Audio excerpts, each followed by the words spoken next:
Here we have it, the man of the hour. He played in the major leagues for 17 years. He's a 5-time All-Star, a National League MVP, a 7-time Gold Glove Award winner, 3-time Silver Slugger Award winner, 3-time National League batting champion, a National League home run leader, and he's inducted to the Baseball Hall of Fame in 2020.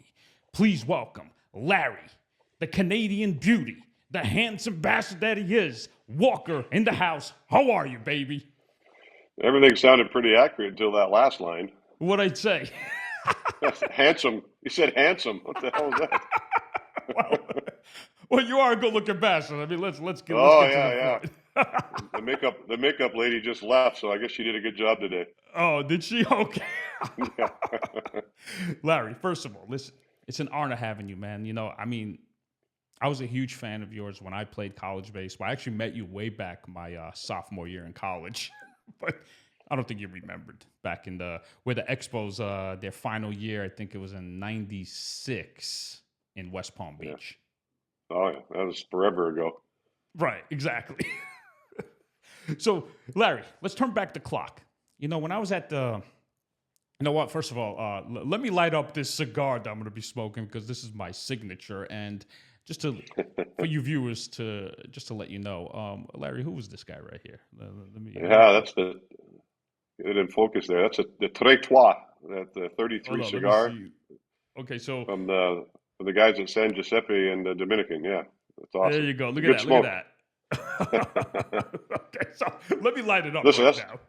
Go ahead. all those little awards and everything you just said were pretty cool. But one of the funnest things I have, and like I love showing off, is those cigars. And people sitting there smoking one, they ask you what you're smoking. I say one of mine. It's kind of I love that thing. It's awesome. Well, so let's talk about the cigar first. Okay, so how did it start? Like you met oh God, I already forgot his name. Jesus, he's gonna kill me right now. He might do a hit on me Oh, right now. talking about Banano. Joe? Yeah, Yeah, yeah. yeah, Okay. yeah. So Big Joe. So I was up in Ferguson Jenkins had a statue dedication in his hometown up in Ontario. mhm. And he invited me up there to that, and was just with Fergie and one of his representatives that were there, and he had his cigar from San Giuseppe Cigars in the Dominican there, and we were sitting around smoking one after his dedication, and I said to them, I said, well, wouldn't this be really cool if the only two Canadians in the Cooperstown had their own cigar, not just one of us? So they worked with it. Brad took it and went to San Giuseppe and talked to him about it. And good God, a few months later, there it was. It was done, and they became. they were clutch like you. They were probably more clutch than me. Yeah, that's a given. But no, they got done, and we did worked on a design for the wrapper there, and then yeah, just it all fell into place, and it's been a hit. A lot of people that are smoking them say they love them, and it's doing well, and yeah, couldn't be happier. Well, for you viewers out there, listen, this cigar is off the hook. It's not just because it's from San Giuseppe and Larry Walker's right in front of me remotely, but I'm just saying it is a good cigar because I'm a cigar smoker and I smoke most of the time. So, Larry, did you ever go to a cigar lounge and you just smoke your own cigar? I have not done that yet. I have Why not. not? Yeah, I know, right? Yeah, I just, I'm down in Cabo San Lucas right now, and there is one cigar place at the marina. So yeah, I might have to go down there and take one of mine with me. I got a bunch here, and a bunch of my friends down here. We smoke them, and in fact, I had two yesterday. One in the afternoon and one at a buddy's house last night. Oh, okay, there you go. You see, you smoke inside his Yeah. house, right? Well, that doesn't happen. That's an outside spot. Right. Okay. So, so Larry, here's the thing. When I went to your the launch in Colorado, right, Mhm. and the owner of the Rockies was there, and you had Wayne Hogan. I think did he MC it? Was Wayne MCing the event? Wayne Hagan was Hagen, he did the sorry, yeah. radio, yeah, radio for the Rockies and Cardinals when I was there. So he was kind enough to come in and tell some stories and of So, some memories that he had. so this is the crazy story. You literally started playing baseball at the age of 17 years old. Well, I started playing more games. Oh, Growing okay. up, I played fast pitch more than I played baseball. So, softball basically, but windmill underhand fast pitch with my dad and my three brothers. We were all on the same team. Baseball, I played, 15 to 20 games a summer from the time I was a kid to about 16 years old. We didn't organized baseball wasn't a big thing back then, and you just didn't have it a lot. And then I played 1 year of 72 games of baseball. Was when I kind of started getting a little better at it and played for Team Canada in a couple events, and that's when it all took off. But leading up to there, yeah, there was no high school. There's no high school baseball or anything like that. It was just just winging it at the park and learn how to play in the minor leagues. So pretty much it was just like more like recreational, right? Like how you took baseball back then. Yeah, yeah, nothing too crazy. Yeah, it wasn't a goal of mine to play in the major leagues. I'd rather be between the pipes on an ice rink somewhere playing in the NHL. So that was more of my style and what I wanted to do. Baseball kind of found me, I guess, in a way more than I found it. But like, were you a stud hockey player too? Well, how am I supposed to answer that? I didn't make it, so I must have sucked, I guess, right? Well, no, no, But no. Hold on a minute. Hold on. You could be great in high school. You just when the competition gets a little stronger, you're like, okay, I yeah, don't think this is for uh, me. you know what? I'll say I was fairly good. Hmm.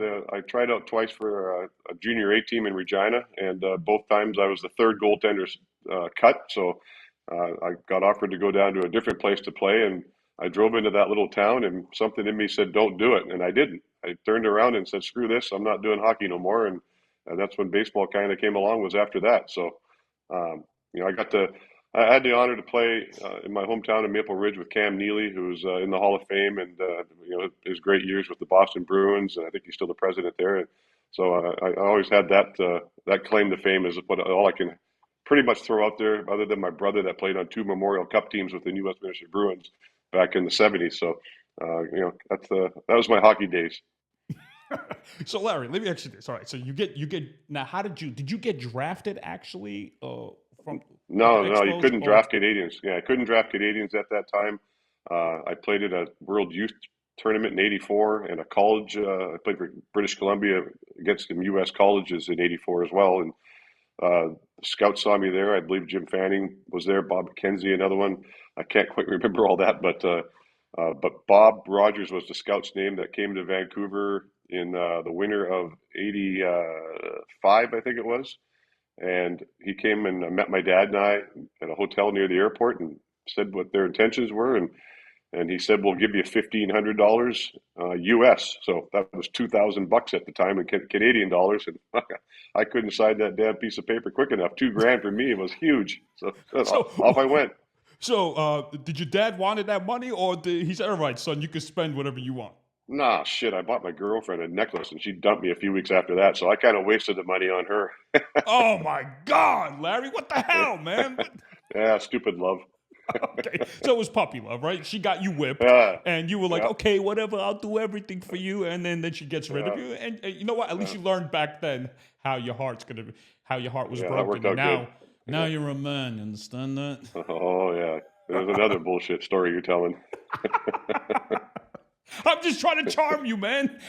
For you viewers out there, just to let you know, Larry gave me a 15-minute heads up. Are you available right now?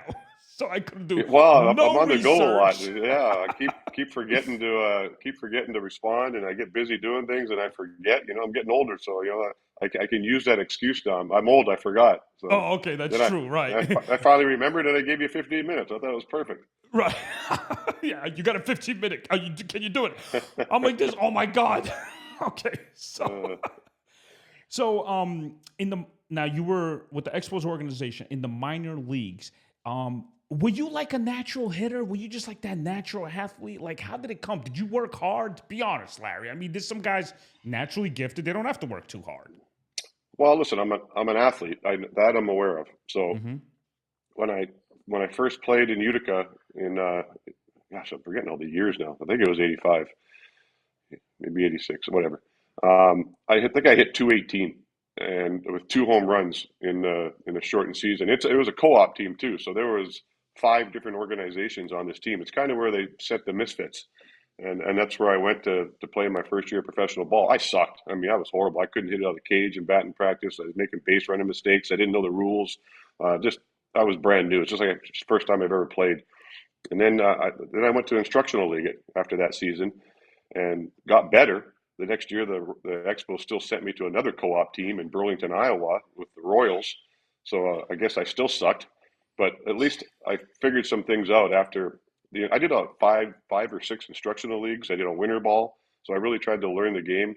I'm a good listener. I'm very teachable, and I listened to everything anybody told me, and I learned myself just by watching. My eyes, saw a lot of good and bad from other players. So that's kind of how I made it work for me. But that second year in Burlington, I eventually didn't make it through that season. I got called up to a higher A team in West Palm Beach, and my home runs went from 2 to over 30, and hit around 290, and then just from there on, Double A was the same way. Figured it all out and went to winter ball after the Double A season, and unfortunately blew my knee out and missed the next year. But when I came back, it was still all there, and just yeah, it came together. But I'm an athlete, so I pick up stuff fairly quick.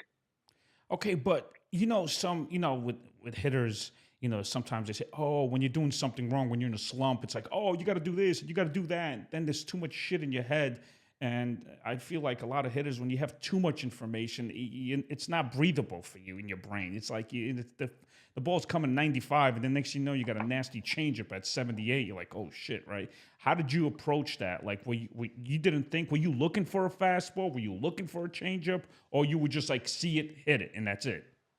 It's funny. My girlfriend down here, she took up golf 4 years ago, and she's had lessons from about 30 people. And I keep telling her, I go, you got so much shit in your head right now because this guy's telling you that guy's telling, and everybody's giving all these different advices. I go, your brain is too full of words of wisdom, I guess. You got to be able to learn a little bit during the practice time, and then when it comes game time, or stand over the ball in the tee box, all that stuff got to be out of your head. You can't be carrying that stuff around you because it's too much. So I was able to do all that listening and learning and figuring out the game. But when it came game time, it became more natural just because I practiced so hard at it and making it more of a daily thing instead of grinding it out during the actual game. But like you said, between your ears, that could system overload is what happens. Yeah, exactly. Now, what's your when it comes to like working on your hitting? What was the number one thing you used? Was it a batting tee? Was it soft toss, or was it a combination of everything? Yeah, it was. Well, it was never, very rarely the machines. If I did the machines, it was more of a just for tracking the ball more than anything else. I didn't really like hitting off the machines. Most of the time was with on a tee and with a fungo bat. So I didn't use my actual bat that I used in the game. I like the fungo bat to feel that whip and bat speed a little bit more, and just try to hit every ball off the end of the cage. Hitting line drive to the edge of the cage. You can't hit home runs in the batting cage. It really. I guess narrows it down to just being a line drive hitter and taking that. I remember George Brett one time said, you don't try to hit the ball far, you just try to hit the ball hard. And if you hit it hard, it's got a chance to go far. So that was always my way I tried to approach it, was just try to hit the ball hard. Larry, was your approach when it comes to outside pitches? Would you let the ball get deep, or were you an out front guy? You know, I I really think I did a little bit of everything Hmm. because, like you say, you go through some ruts and some slumps, and things aren't right. So you do things different, and that's what I always did. If I felt I was jumping at the ball too much, then I would stay back. If I felt I was staying back too much, I would jump. It's just, every day, every pitcher, every pitch is different. So I didn't try to take the same mental approach, at least when I got up there. But in reality, it's almost the same swing every time. It is kind of, I'd like to think it's the same swing every time. If you're just going to hit it out in front or let it travel a little bit, it's basically the same swing. Yeah, that's true. I mean, so who you got called up? Was it in '88, I think, or '89? You got called up. 89. Yeah, '89, you 89. got called up. I think you got hurt in '88, right? That's when you blew out your knee. Yeah, 88 is when I came back, and I played the season in '88 at AAA. So I guess it Hmm. was '87 that Oh, it was okay. when, yeah, '87 was when, '87 I had the injury in January, missed the whole year, then came back in '89. Oh, okay. So You got Can't called believe I up. remembered that. I know. Look at That's that. Yeah, you know pretty what? good. When you talk to me, Larry, the memories are coming back. You know what I It mean? might not be right, but it came out and it sounded good, so let's go with That's that. true. All right. So for you people out there, if you want to correct that, just Google it. Yeah. So when you got called up, who was the first person you called that said, "Mom or Dad Yeah. or somebody, I'm Mom up"? and Dad. Yeah. Mom and Dad. You know, turn on the game tomorrow night, and the chance you might see your son playing in a major league game.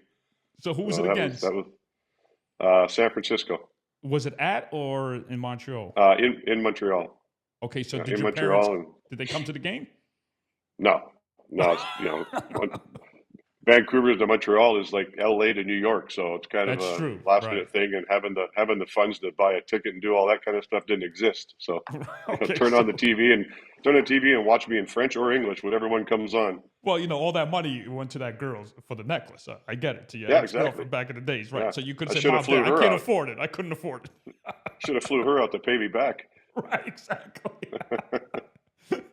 Or maybe if he knew Bonanno back in the days, he'd probably do it like, "Hey, Yeah, give there him the you go. money There you go. today." There you go. So, your first at bat, what happened? Base on balls. Second at bat, Base on balls. you were that much of a threat, a rookie? Scared the shit out of them. Okay, so when did you record the first hit?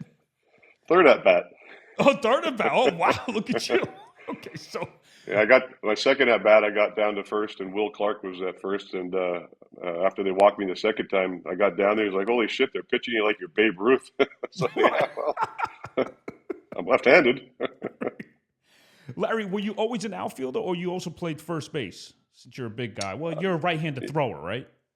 Yeah, yeah. So when I came up professionally, well, I played third base mostly. Third base in Utica, third base in Burlington.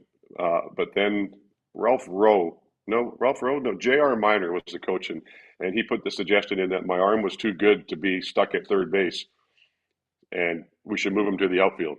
It was either that or else maybe the couple of balls that I took that hit me in the chest or the forehead because I couldn't field good enough. Maybe that's what moved me out there. But we'll go with the arm was too strong. But so I went out and part of the instructional leagues and everything was learning how to play the outfield. So I went out and did that, made that switch at A ball. And that came naturally to you, right? As far as Yeah, I mean the picking up guy balls in the guy hits the outfield, right? ball, guy hits the ball, you run and catch it and throw it in. How hard can it be?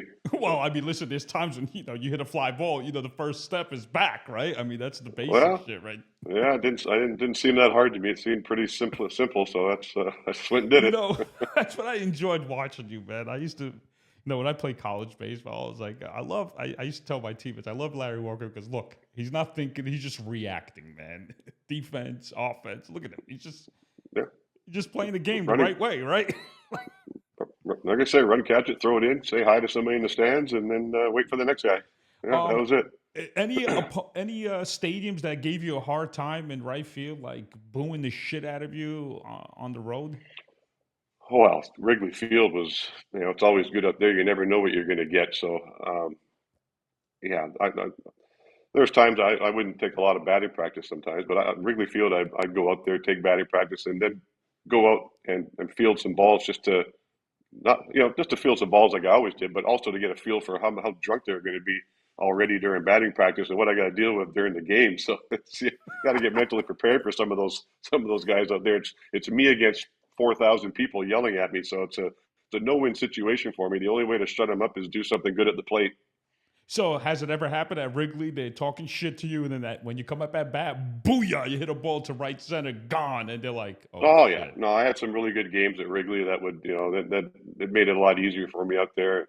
One time I made the mistake of thinking I could challenge them, and they were just ripping on me, and I turned around and I started like counting money, and putting it in my back pocket, doing something stupid like that, and that didn't work too well. They started chanting overpaid, so it's just it didn't go as I planned. But boy, I tipped my hat to them after that. I go, yeah, you guys got me again. They always won the yelling back and forth, bantering part. The bleacher bums out there always won. All right, so now, I mean, you're in the National League. I know Interleague started in '97. How about Yankee Stadium? Did they give you a hard time out there? Um, I was just coming off the DL the one time we went there, and I was there, but I hadn't been activated yet. So all I was doing was playing catch during batting practice. So I didn't get the honor of taking that beating. Right. But I did it. But I did it Fenway, so it's probably similar. Oh, okay, that's true. Okay. Larry, your favorite stadium to hit, was it Colorado? Well, why wouldn't it be, right? I mean, Right, it's exactly. the hitter's paradise. But I always seem to do well, and I think I did well. I don't know the answer to this question, other than Colorado. I know I did well, but I think I did well in Atlanta. Um, even against their pitching staffs, but those guys threw strikes, so I was, it helped a little bit. But as nasty as they were, Glavine, Smoltz, Maddox, Avery, Merker, there's a bunch of there's some tough staffs, but I think I did well in Atlanta. I know I didn't do well in Houston and San Francisco. Those two parks, just the Astrodome, and um, I think I did okay at what was the old stadium in San Fran? My Candlestick? God, Candlestick, and I think I did pretty good there. But then the new parks, I stepped in the box and just things didn't look right. The pitcher was off to one side and just couldn't see the ball come out of some stands or bleachers, and just those two parks ate me up, I think. Yeah, I noticed that you do really well with the windy ballparks. Wrigley, San Fran. I Yeah, mean, Candlestick. Look at you. You're used to that winter. I'm a little crooked. I don't like anything straight. I need to have crooked stuff going on. Was Maddox that nasty? Who was the nastiest between those three? Well, listen, Maddox didn't. I guess he wasn't intimidating. Obviously, he's a small guy out there, but throwing 91, he could tell you what's damn well coming, and you're still not going to hit it. He would throw it at your hip, and next thing you know, it's over the inside corner for a strike, and you knew it was coming. And yeah, he was a master. He really was. He was a master. But then you go, like Randy Johnson. Now that's intimidating. He's 6'10", long hair, and giving you that mean ass look out there. And then the booty, his release point's 30 feet away, and he's throwing 100. So that's a little bit more intimidating. Was Randy Johnson? Did you ever hit him, or he owned you? No, that I know because we're friends, so I always have to have some ammunition.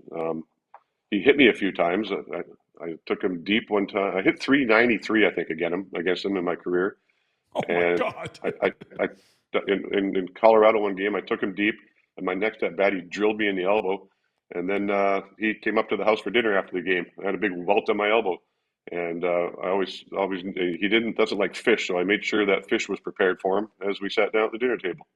So wait a minute. He drilled you with a 98-mile-per-hour fastball, and then all of a sudden he comes to your house for dinner. Yeah, it was already planned. I didn't know I was going to hit one 460 feet off him, and then get drilled by a freaking 98 right in the elbow. So yeah. Did you wear ice pack while you're cooking for him?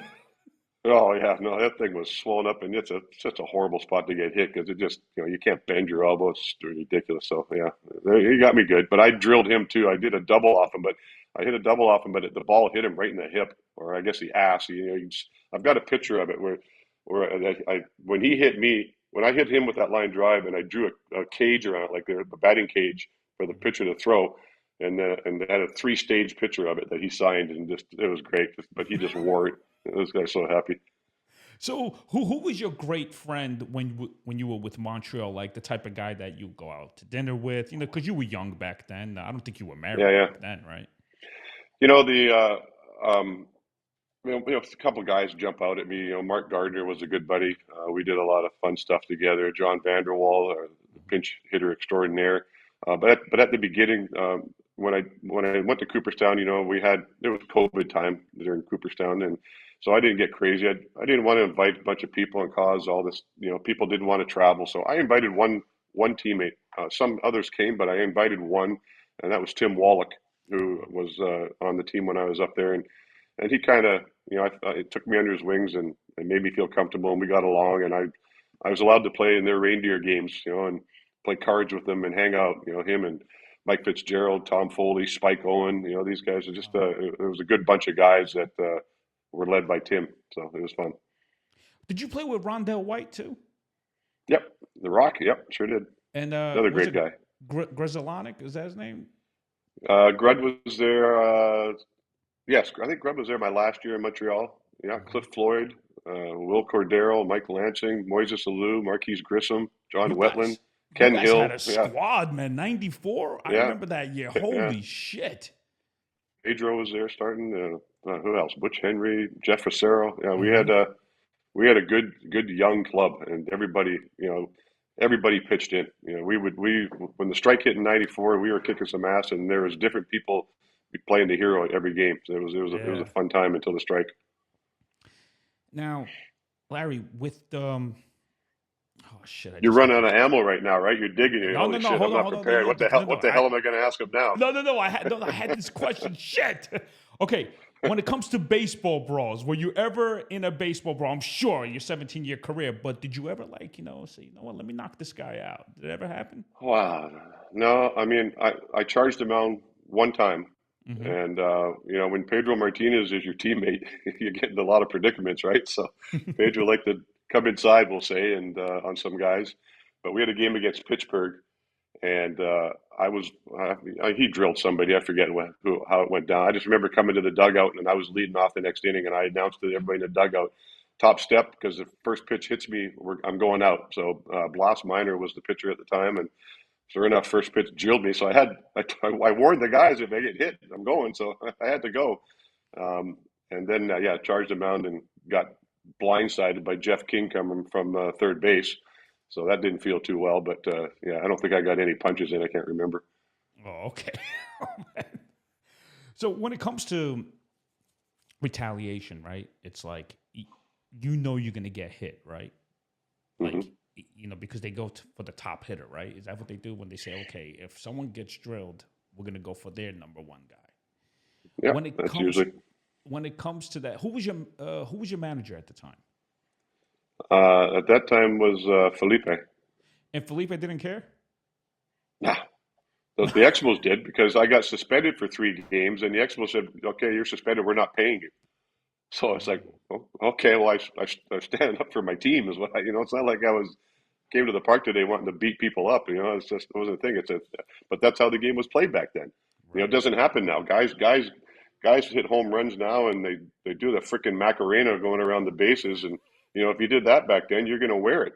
But now it's accepted. You can actually act like an ass and hit a ball and think it's gone. It goes off the wall, and you're standing at first with a single when you should be standing at second. And they just look like idiots. So I hate that part of the game. I've said that publicly before, that the game with how pitchers and hitters react when they do things, more the hitters than the pitchers, but just the reaction just for getting a base hit, just all the all this Yeah. bullshit. I don't like watching the game because of it.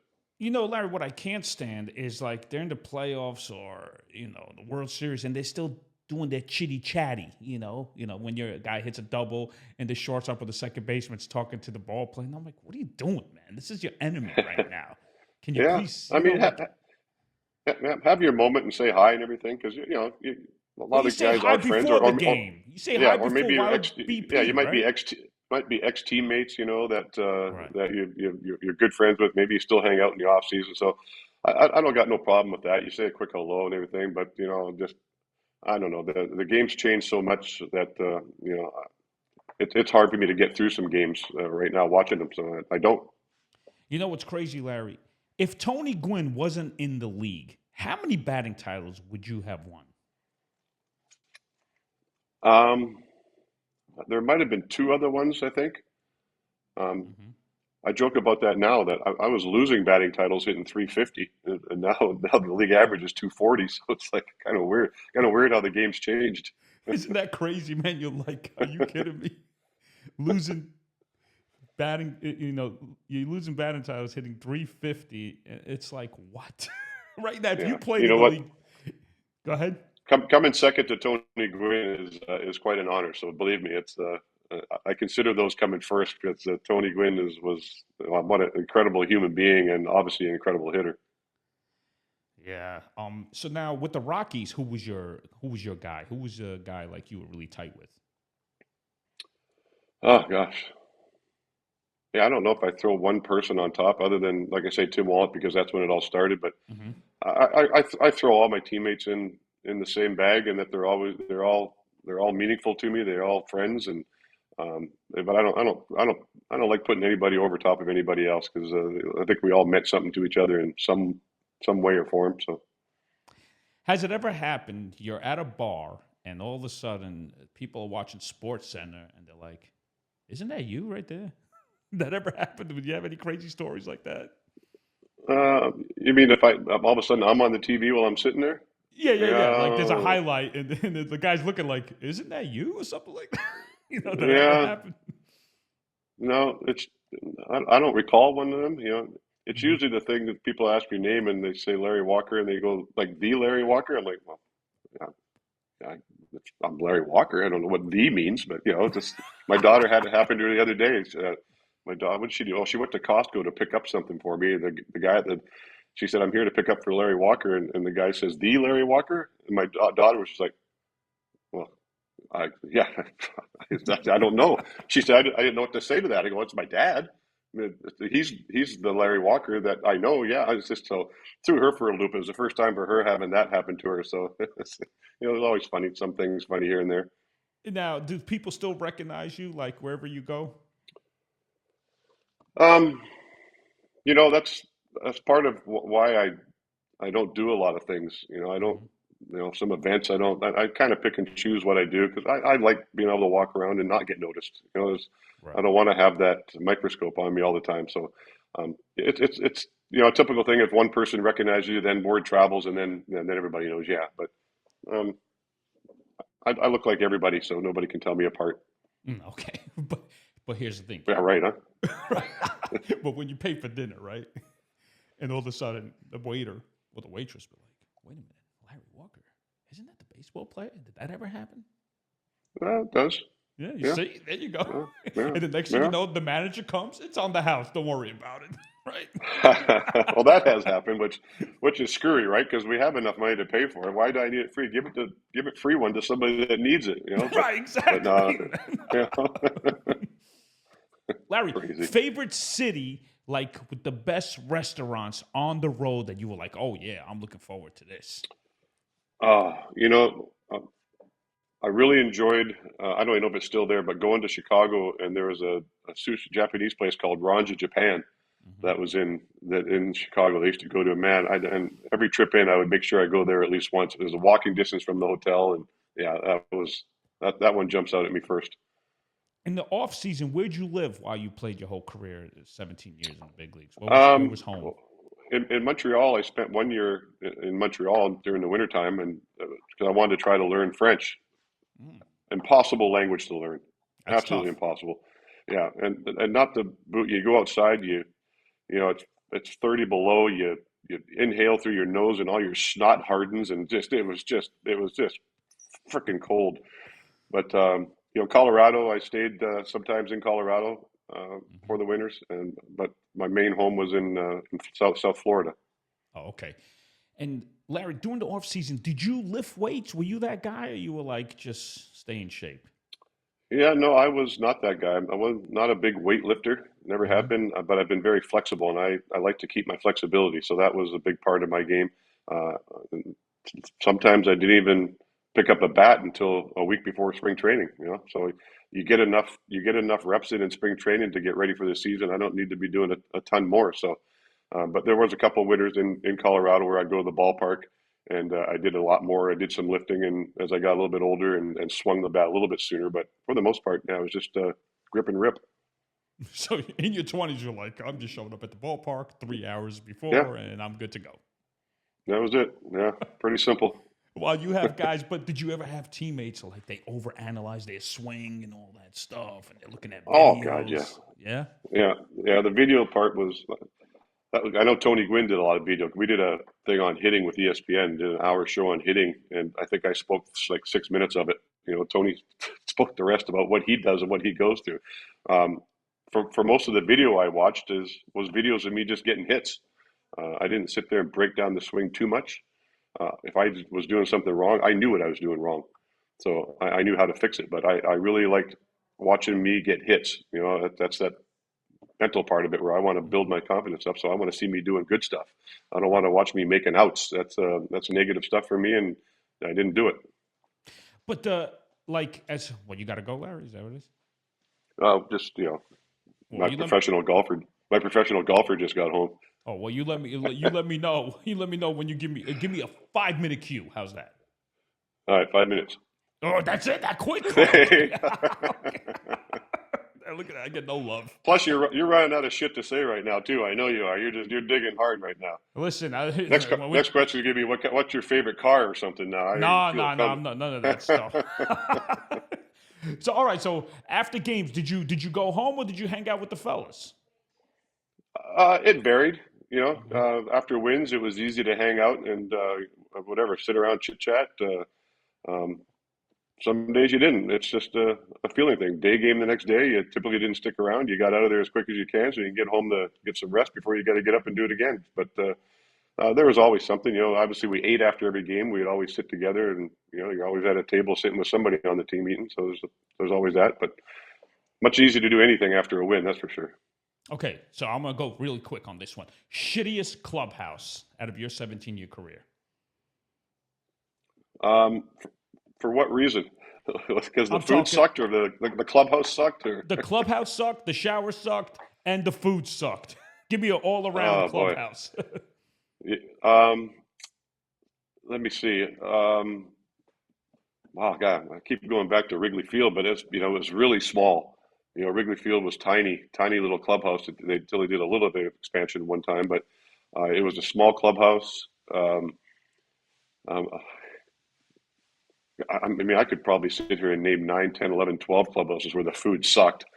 It's just it's hard to eat properly. There was a couple that were good that made good food. I remember San Diego. They had a chef there that would always they cooked right there and didn't order in. It's Mhm. but sometimes the food, well, most of the time the food that we got after games. I think today is a little different. There's a lot more health consciousness involved. But back then there was just crappy food, and you're eating at 10:30, 11 o'clock at night, putting this garbage in you, and it was tough. But yeah. So I guess without pointing too many, Wrigley was a small clubhouse, so was Fenway, um, but other than that, the guys did the best they can. The clubhouse guys around the league were all great. It's a tough job for them to please 25 guys coming in a clubhouse that some demand more than others. So, Larry, how much did you give your clubbies for a tip at the end of the season? The home guys. Yeah, the home guys. Gosh, what did I do? I think sometimes I went over the top, but if I remember right, it was, gosh, I want to say like around 20 to 30,000. You gave your clubby guys 30,000 Yeah. at the end of the year. Yeah, yeah. I gave one a motorcycle. Yeah. So Holy shit! Hold on. That's great to hear. I mean, okay, so what about the yeah, road guys? Like, when you come to visiting, I know there's a player's fee and all that stuff to give the clubbies, right? yeah. I think there was a minimum back. I think back when I think I gave $100 a day. So if we were there for 3 days, it would be $300-400. I think was a normal if I remember correctly. I don't. That doesn't jump out at me right away, but that sounds about what it was. Wow, unreal. So, one more question, Larry. If there was a movie about Larry Walker, which actor would you hire to play you? Now, we can't have you playing you, but I'm just saying, what actor? Uh, would it be proper to pick somebody that looks like me? Because everybody always says I look like Stone Cold Steve Austin. So I Yeah. don't know don't I know don't what know if his he acting could. credentials are. I don't think he could hit as a You know, left-handed hitter. you know what? Gosh, I, I'm in the movie business because I own a prop house in LA and I do props for motion pictures and TV shows. But I don't remember a lot of shows. But if somebody I like watching and seeing, Sylvester Stallone, I think is just a cool dude and can do some I neat things on the screen. I think he's a Um, lefty.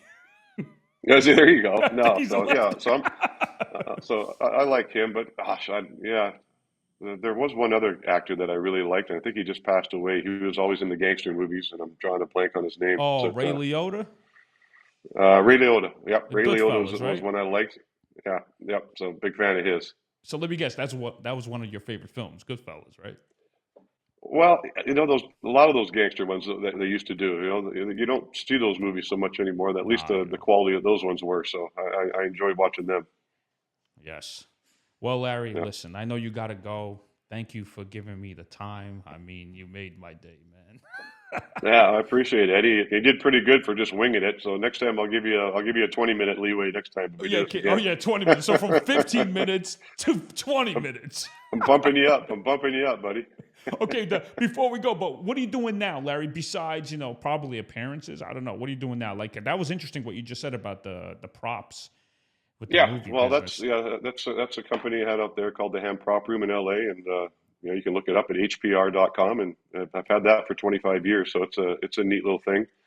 But like I said, I'm down here in Cabo San Lucas right now. I spend quite a few months down here, Hmm. and today is the last day of preparation. We have 70 people coming to the house tomorrow, so we have a Christmas party that we do every year. So everybody dresses up in something goofy and silly. So it's a costume dress up and make people laugh and have a good time party. So we'll be doing that tomorrow and be smoking one of them cigars. There you go. So what else besides the movie stuff? Anything else? Any businesses? No, that's it. That's enough.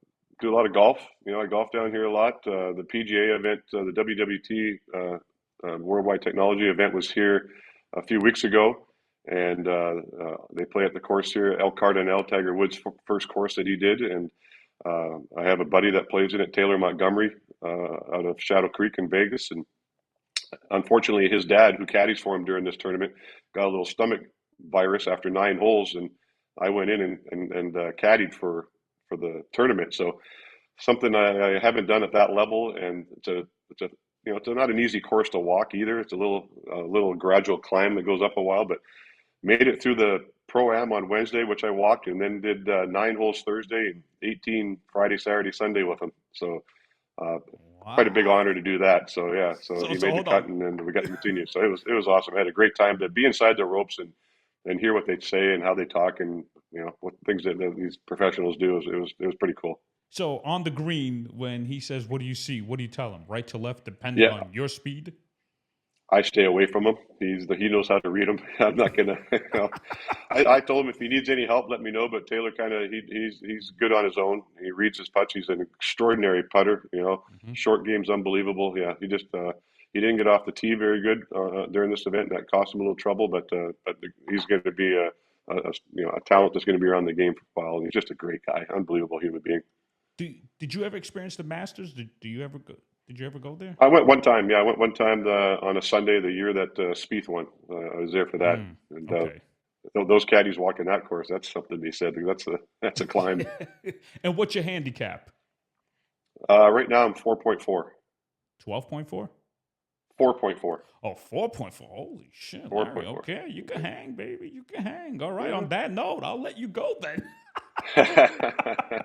Larry, Occasionally it sir, goes good, so I appreciate it. listen, you're the best, man. Seriously, thank you so much. Yes, you gave me 15 minutes at a Yeah, time, you but pulled it off though. You pulled it off. You're gonna win a freaking Emmy, Academy Award, or something's all gonna right, come yeah, your way yeah. for this one. I was hanging in there. I was hanging in there. It's like facing There Randy, you right?